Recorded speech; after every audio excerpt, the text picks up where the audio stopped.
आदाब। दिन भर की बड़ी खबरों में आपका स्वागत है। मैं हूं काजी शफाउल हक और आप देख रहे हैं हमारा एशिया। आज के इस बुलेटिन में बात करेंगे हरसूल में अतिक्रमण कार्रवाई से पहले आई बड़ी अपडेट, एमआईएम नेता इम्तियाज जलील के मालेगांव दौरे की, और देखेंगे औरंगाबाद में जमीयतुल कुरैश के नेतृत्व में हुए मुख्य मोर्चे की। हरसूल में महानगर पालिका की कार्रवाई फिलहाल टल गई है। पुलिस आयुक्तालय की बैठक में तय हुआ कि अब हरसूल में 7 दिन की नोटिस देकर ही अतिक्रमण हटाया जाएगा। करीब 300 से ज्यादा संपत्तियां इससे प्रभावित है। कई लोगों ने खुद ही तोड़फोड़ शुरू कर दी है और बाकी को नोटिस दिए जा रहे हैं। वहीं हरसूल के कई लोगों ने कार्रवाई की नोटिस लेने से इनकार कर दिया। कुछ जगहों पर दीवारों से चिपकाई गई नोटिस भी फाड़ दी गई। जनता की नाराजगी से कार्रवाई में रुकावट की आशंका है और इलाके में तनाव का माहौल भी है। ऑल इंडिया मजलिस इत्तेहादुल मुस्लिमीन महाराष्ट्र अध्यक्ष इम्तियाज जलील मालेगांव दौरे पर पहुंचे। 2008 बम धमाके के पीड़ितों से मुलाकात की और केंद्र सरकार पर तीखा हमला बोला। उन्होंने कहा कि आतंकवाद पर सबसे गंदी राजनीति प्रधानमंत्री मोदी ने की है। सुनिए पूरा बयान। देखिए, हम मैं एक पैगाम बैरिस्टर असदुद्दीन अवैसी साहब की तरफ से उन तमाम घर वालों को देने के लिए आया था जिनके बेटे, भाई, शौहर, बच्ची यहाँ पर उनके 17 साल पहले जो बम धमाका हुआ था उसमें उनकी जान गई थी। और फिर अचानक 17 साल के बाद जब ये फैसला आया तो पूरे देश को चौंकाने वाला ये फैसला है। ये लड़ाई मेरे हिसाब से अब शुरू होती ही है। ये मुल्क देख रहा था कि इस मुल्क के अंदर इंसाफ है या नहीं ही है। अदालत का फैसला सभी को चौंकाने वाला था और यकीनन हम एक पैगाम देने के लिए आए हैं कि यहाँ पर जितने भी लोग अपने घर वालों को गंवा चुके थे, उनकी जान चली गई थी, ये लड़ाई उनके अकेले की लड़ाई नहीं है। हर शख्स इस मुल्क के अंदर जो इंसाफ चाहता है और जो ये चाहता है कि जब भी कोई आतंकी घटना हो तो उस आतंकी घटना के अंदर किसी ने कोई रंग नहीं ढूंढना चाहिए और रंग के साथ राजनीति नहीं करनी चाहिए। तब जाकर इस मुल्क के अंदर आतंकी घटनाओं के ऊपर रोक लगेगी और सही मानों में जो इंसाफ हम उम्मीद करते हैं अदालतों से, तभी वो इंसाफ मिल पाएगा। ये पैगाम देने के लिए आए थे उनके परिवार वालों को।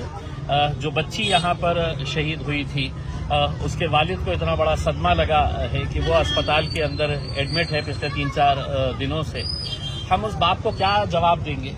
हम उस बाप से आंख में आंख मिलाकर हम क्या कहेंगे कि आपकी बच्ची की जान चले गई है, अब भूल जाइएगा करके? हम उनको यही कहने के लिए आए थे कि लड़ाई जो है ये आप अकेले नहीं लड़ रहे हैं। इंशाल्लाह पूरा मुल्क इस लड़ाई के अंदर आपके साथ खड़ा रहेगा।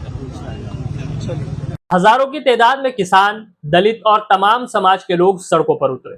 बिना सबूत जानवरों की गाड़ियां रोककर हो रही मारपीट के खिलाफ जमीयतुल कुरैश के नेतृत्व में जोरदार प्रदर्शन किया गया और आम खास मैदान से लेकर विभागीय आयुक्त कार्यालय तक मोर्चा निकाला गया। देखिए पूरी खबर।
मुख्य मोर्चा है और यहाँ से हम जल कमिश्नर के पास पहुँच रहे हैं और वहाँ पर पहुँचने के बाद में हम देंगे, उसके बाद में हमारी आगे कार्रवाई चलते रहेगी। तो कितने लोग आने की संख्या है?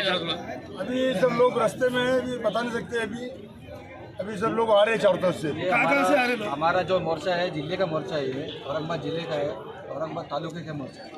और बहुत सारे रास्ते में लोग अभी कुछ 1 घंटे भर में, कोई आधे घंटे भर में सब पहुंच जाएंगे। फिर अच्छे से तो दिल्ली गेट पे जाके अच्छे से प्रोग्राम करके फिर हम वापस पिछले 1 महीने से लगातार कुरैश बरादरी जो है तो गवर्नमेंट के खिलाफ में एहतजाज कर रही है। और वो एहतजाज इसलिए है कि जो माल जिस तरीके का पकड़ा जा रहा है और रोडों के ऊपर जो आरएसएस के हो या विश्व हिंदू परिषद के हो या बजरंग दल के हो, गौरक्षकों के नाम पे जो लोग गुंडागर्दी कर रहे हैं वो निहत्थे लोगों को मार रहे हैं। और पुलिस भी तमाशाई बनी हुई है। समझ में नहीं आ रहा, पुलिस जब सेकुलर गवर्नमेंट है तो सेकुलर हो जाती है और कम्युनल गवर्नमेंट आई तो उनके सुर में सुर मिलाती है। कानून के हिसाब से तो काम करने के लिए वो भी तैयार नहीं है। इसीलिए आज रोड पे उतरना पड़ा है। एक तरफ गवर्नमेंट जो है तो कुरैश समाज को जो है तो ओबीसी के अंदर काउंट करते हैं, मतलब अदर बैकवर्ड के अंदर। फिर बैकवर्ड लोगों ने कैसे आगे आना चाहिए? आप उनको लीगल कारोबार भी नहीं करने देंगे, आप उनको उनकी ज़िंदगी जीने नहीं देंगे। तो आज जो है तो ये इशारा है गवर्नमेंट को कि आज एक मुक्त मोर्चा यहाँ से निकाला जा रहा है। अगर इसके ऊपर सीरियसली अगर एक्शन नहीं लिया गया, इसके बाद पूरे महाराष्ट्र के अंदर फिर जो है तो आंदोलन होंगे तो वो किस तरीके के होंगे आप अंदाज़ा लगाना मुश्किल होगा फिर। तो ये थी आज की कुछ बड़ी खबरें। आपसे कल फिर मुलाकात होगी, तब तक देखते रहिए हमारा एशिया।